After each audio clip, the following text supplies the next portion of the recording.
Hello everyone. तो अगर आप एसएससी, बैंक, रेलवे या फिर किसी भी कॉम्पिटिटिव एग्जामिनेशन का प्रिपरेशन कर रहे हो तो ये वीडियो आपके लिए बहुत इंपॉर्टेंट होने वाला है। क्यों होने वाला है मैं आपको बताता हूँ। क्योंकि आपको बहुत सारे वीडियोस मिल जाएंगे जिसमें आपको ये बताया जाएगा कि आपको इस एग्ज़ाम को क्रैक करना है तो आपको क्या करना चाहिए, आपको कौन सी स्ट्रैटेजी बनाना चाहिए। बट ये आपको कहीं नहीं मिलेगा कि आपको कौन कौन सी चीज़ों को अपने प्रिपरेशन के दौरान अवॉइड करना है। वही चीज़ें मैं इस वीडियो में आपको बताने वाला हूँ कि आपको वो कौन कौन सी गलतियाँ हैं जो आपको प्रिपरेशन के दौरान नहीं करनी चाहिए। और ये उतना ही इम्पोर्टेंट होता है जितना कि आपको ये पता होना कि आपको क्या करना चाहिए, उतना ही इम्पोर्टेंट होता है कि आपको ये भी पता होना चाहिए कि आपको क्या नहीं करना चाहिए। बहुत सारे लोगों का आपने एग्जाम्पल देखा हो कि बहुत मेहनत करते हैं, अपना 1 साल 1.5 साल डेडिकेटेड होके एसएससी का तैयारी करते हैं या फिर किसी भी कॉम्पिटिटिव एग्जामिनेशन का प्रिपरेशन करते हैं, बट उनका सिलेक्शन नहीं हो पाता है। रीज़न ये होता है कि कहीं ना कहीं वो अपनी जो गलतियां हैं उनको बार बार करते रहते हैं, वैसी चीज़ों को करते रहते हैं जो उनको नहीं करना चाहिए, इसीलिए उनका सिलेक्शन नहीं हो पाता। तो इस वीडियो में आपको बताऊँगा वो 10 चीज़ें जो आपको कभी भी अपने प्रिपरेशन के दौरान नहीं करनी चाहिए। तो आपको ये देखना है कि क्या आप वो गलतियां कर रहे हो। अगर वो आप गलतियां कर रहे हो तो अभी उसको आपको आज से ही बंद करना चाहिए, उन गलतियों को करना, और अपना उसके अकॉर्डिंग अपना नया प्लान बनाना चाहिए।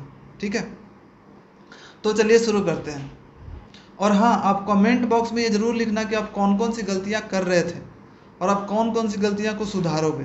ठीक है, और मैं उनको देखूँगा, समझूँगा और मैं उनको कमेंट को रिप्लाई ज़रूर करने की कोशिश करूँगा। तो सबसे पहली और सबसे बड़ी गलती है वो है प्रिपेयरिंग फॉर मल्टीपल एग्जामिनेशन। आपको कभी भी एक साथ बहुत सारे एग्जामिनेशन का प्रिपरेशन नहीं करना चाहिए।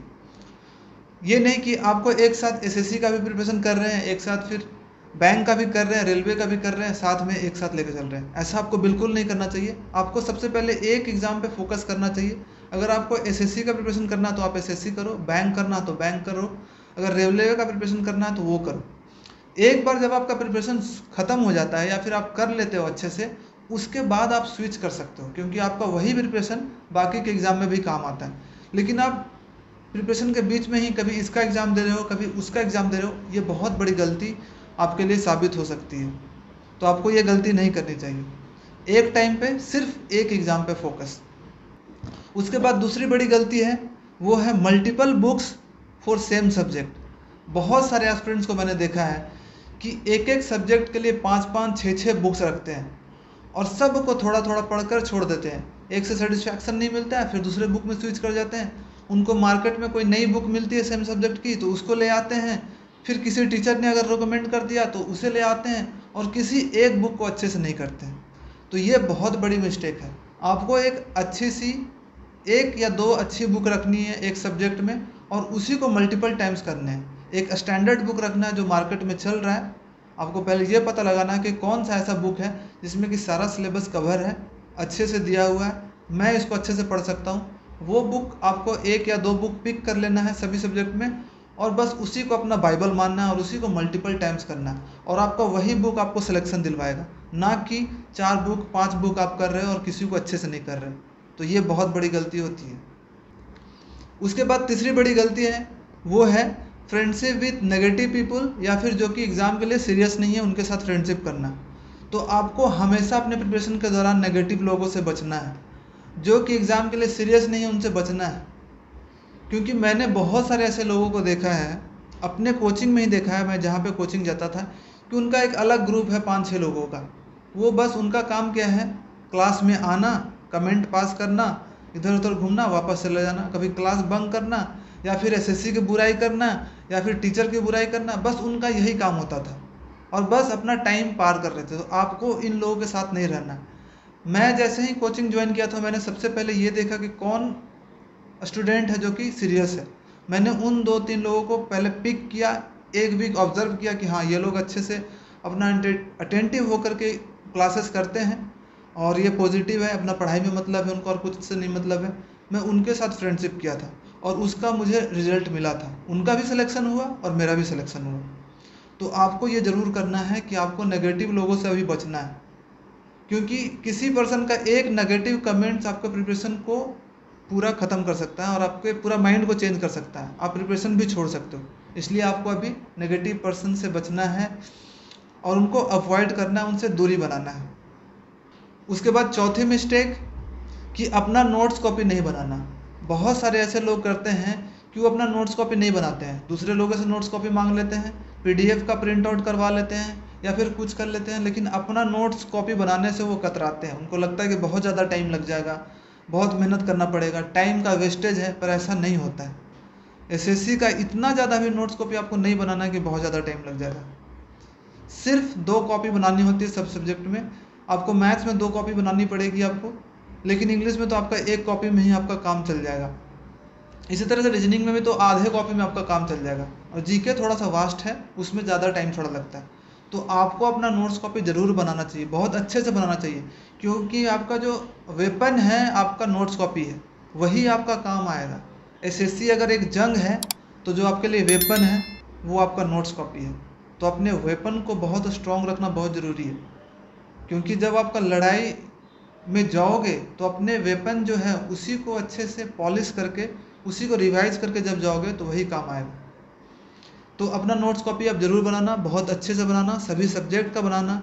जो टीचर आपको बताते हैं क्लास में उसको पॉइंट बाय पॉइंट आपको नोट्स कॉपी में अपना लिखना है, किसी भी चीज़ को छोड़ना नहीं है।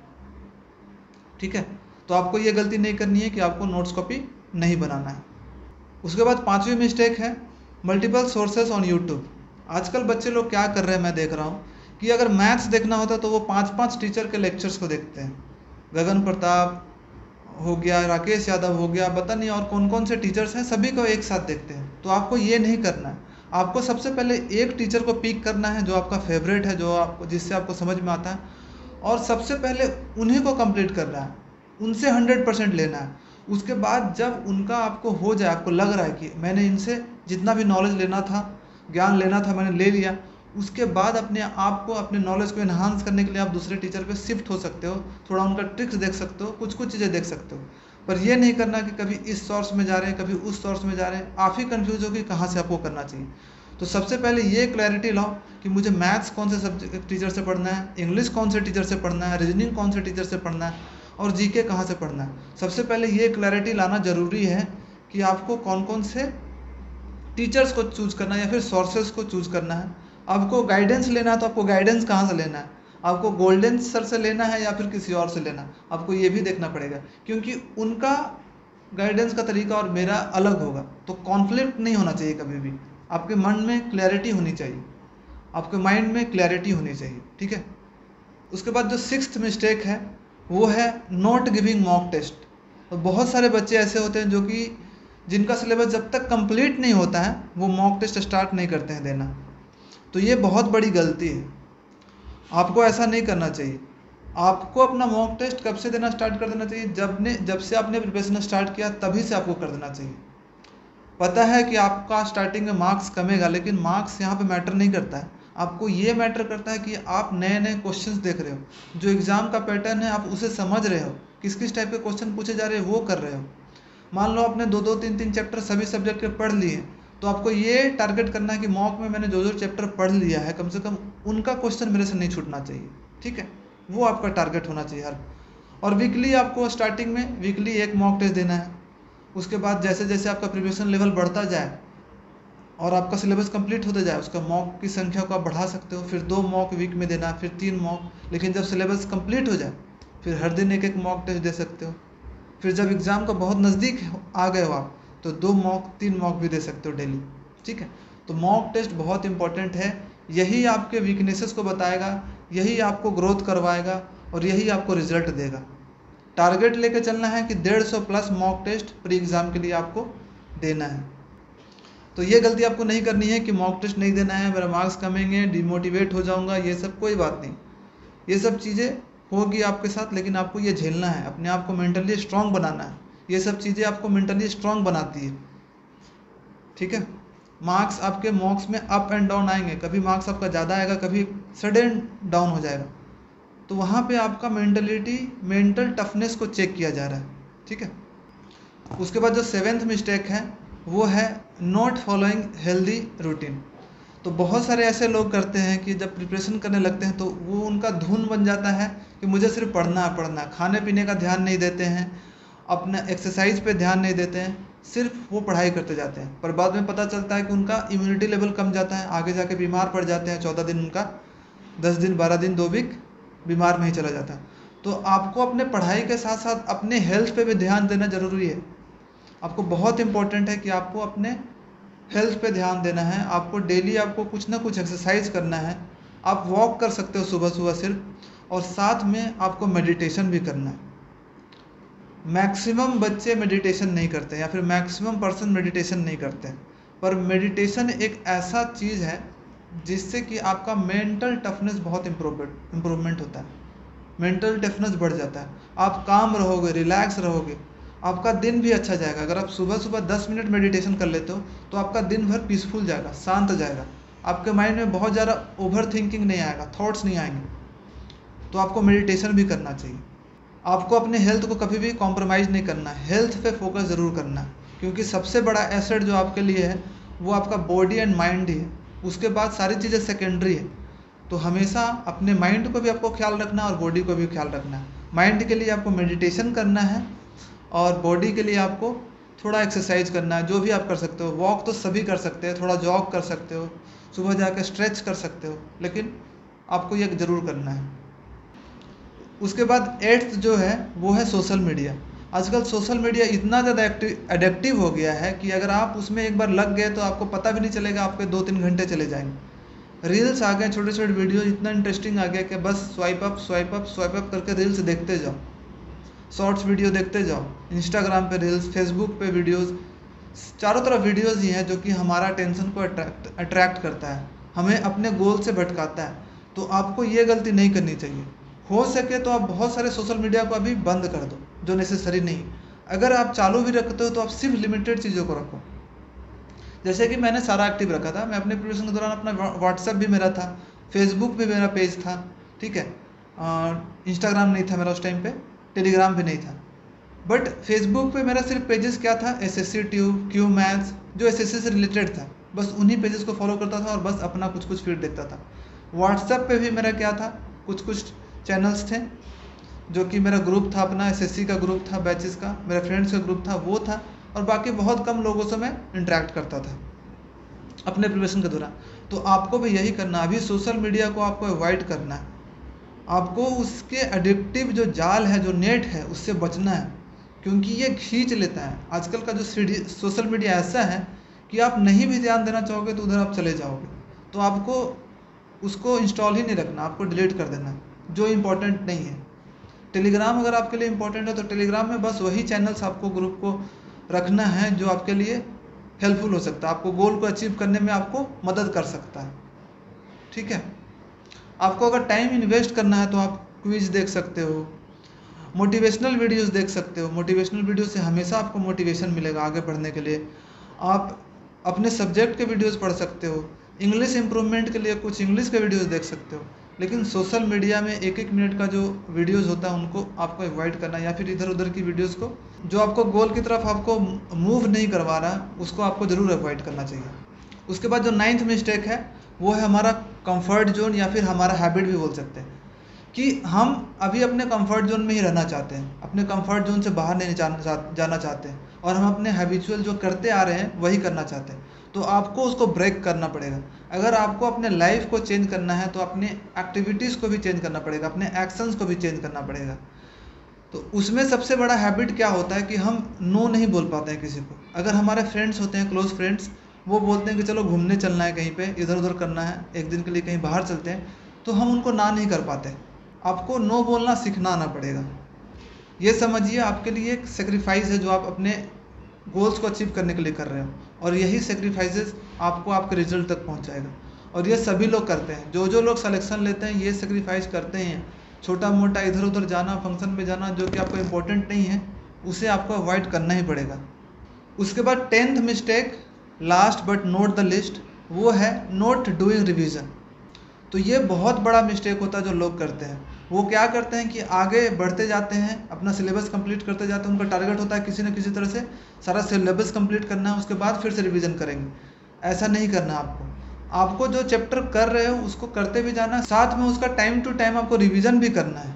आपको डेली रिवीजन करना उसका, उसके बाद आपको कुछ दिन के बाद 2-3 दिन के बाद उसको रिवीजन करना, उसके बाद वीकली भी रिवीजन करते जाना है। आप जो भी चीज़ें पढ़ते जा रहे हो उसको आपको रिवीजन करना बहुत इंपॉर्टेंट है। नहीं तो क्या होगा कि जब आप बहुत चीज़ें पढ़ लोगे, वापस आप उसके क्वेश्चंस बनाओगे जो चैप्टर आपने 1-2 महीने पहले पढ़ा है, तो आपको कुछ नहीं याद आएगा। फिर से आपको उतना ही मेहनत करना पड़ेगा जितना आपने पहले किया था।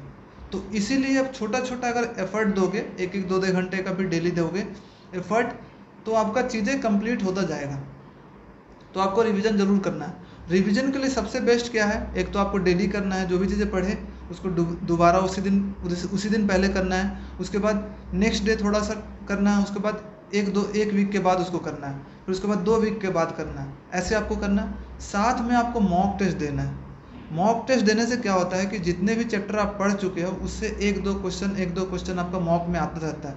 उससे क्या होता है कि उस चैप्टर में से आप टच में रहते हो, उस चैप्टर का आप कुछ ना कुछ क्वेश्चन सॉल्व करते हो। अगर आप उसके क्वेश्चन नहीं बनाते हो तो उस चैप्टर में जाकर आपको देखना भी है कि क्यों नहीं बन रहा है ये क्वेश्चन। तो वैसे क्या होता है, आपका रिवीजन होता जाता है। इसलिए आपको मॉक टेस्ट जरूर देना चाहिए, वो रिवीजन का भी काम करता है मॉक टेस्ट। तो बहुत लोग ये मिस्टेक करते हैं कि सिर्फ सिलेबस आगे करते जाते हैं, कंप्लीट करते जाते हैं, बट रिवीजन नहीं करते हैं। बट आपको ये गलती नहीं करनी है, आपको रिवीजन ज़रूर करना है। डेली बेसिस पे करना है, 2-3 दिन के बेसिस पे, उसके बाद वीकली बेसिस पे आपको भी रिवीजन करना है। और रिवीजन के लिए आपको सेपरेट टाइम छोड़ना है।